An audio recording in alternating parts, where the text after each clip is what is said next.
Last November's election, Bexar County gave $250,000 of your tax dollars to a private company to register voters. The county says the contract paid off and thousands of new voters were registered. But in an exclusive News 4 I-Team Waste Watch report, the former elections administrator tells Jay Avila the results were not nearly as successful as the county and the contractor claim. The contract with Civic Government Solutions was controversial because the county had never paid a contractor to do what thousands of volunteers and outside groups already do, register voters. The Texas Attorney General sued Bexar County in an unsuccessful attempt to keep the deal from going through. None of it passes the smell test. None of it. It's ill-conceived and it's ill-advised. Back in September, conservative speakers urged county commissioners not to hire CGS because the sole source contract didn't go through the competitive bidding process, and because the company's CEO, Jeremy Smith, had publicly voiced support for Democratic candidates. Yes, I have a personal view of who I want to win.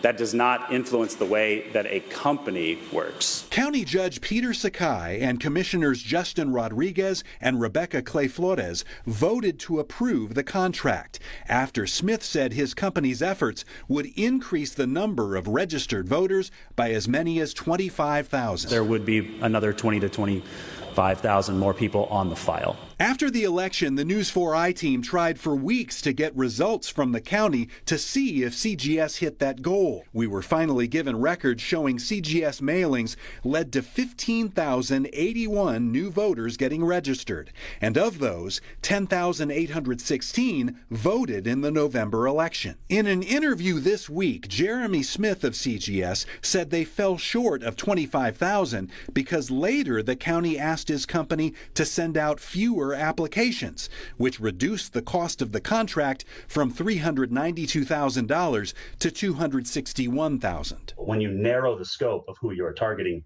you then resultingly register fewer people, but you also pay fewer dollars. But Jackie Callanan, who retired after the November election after 20 years as elections administrator, says the numbers released by the county are vastly overstated. Is there any way that there could have been 15,000 registrations and 10,000 new voters? No, sir. So that doesn't seem right to you. It does not seem right. Callanan says she kept a simple spreadsheet, which you see here, tracking the CGS registrations, which were marked with a special code. According to Callanan's count, CGS only registered 959 new voters before the November election, and only 677 of the new voters cast ballots in November. County Commissioner Grant Moody voted against the contract. This was a huge waste of taxpayer money. We spent over $260,000 ultimately registering under 1,000 voters.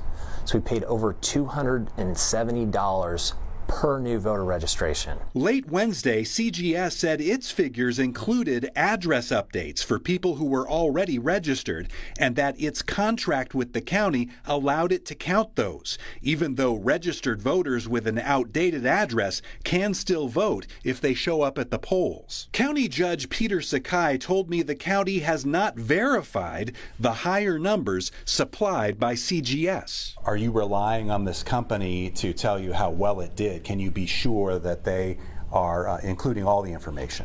I'm going to bring that issue up to the Commissioners Court, and the Commissioners Court, my fellow commissioners, are going to have to decide what information they need to do in order for us to make a decision. CGS has been talking to county officials about contracts for future elections. Sakai says he would like the new elections administrator, Michelle Carew, to play a key role in those decisions. So far, Carew has not responded to our interview requests. For the News 4 I-Team Waste Watch, I'm Jay Avila.